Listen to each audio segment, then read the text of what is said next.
श्रेणीगृह अभाव प्रतिवाद रे छात्र छात्री श्रेणी वर्जन स्कूल रे ताला पकाए विद्यालय सम्मुख में अभिभावकों धारणा। देवगढ़ जिला बारकोट ब्लॉक रंभई पंचायत परकुंडा भालुपाली बगछेरा रंभई करड़ापाड़ और बड़सिरोडीह गाँव में शिक्षार विकास पर 1950 रे रंभई सरकारी उच्च प्राथमिक विद्यालय प्रतिष्ठा होता।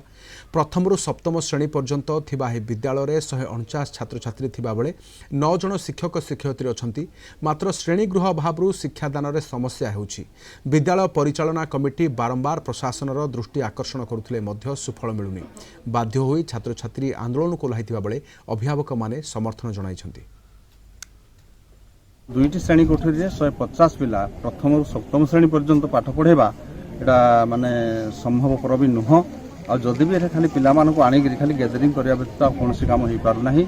तेणु आमे प्रशासन को तथा आपण माध्यम रे आमे कहबा चाहूछु जे आमर जो असंपूर्ण जो दुईटी श्रेणी कोठरी अच्छी संपूर्ण करा जाओ एवं जदि संभव प्रशासनिक क्षेत्र में एक्स्ट्रा आउ दुईटा रूम भी तैयारी करा जाओ। पिला माने बसिबा पई बहुत असुविधा है कि बसी पारु ना। श्रेणी कोठरी रे जदि दुईटा क्लास चलला बाहर अन्य पिला माने केवल बसु पाठ पढ़ेबारे बहुत व्याघात होतुछि। मैं बीओ मैडम को वीडियो सार को डीओ सार को देखा करती एवं तांको ठारू यथाशीघ्र हो जीवो बोली प्रतिश्रुति मिलला गत वर्ष किंतु ए पर्यंत तो हेई नै। वर्षा हेले से बारंडा रे पाठ पढुछथि पाठ भी बंद हो जाउछि।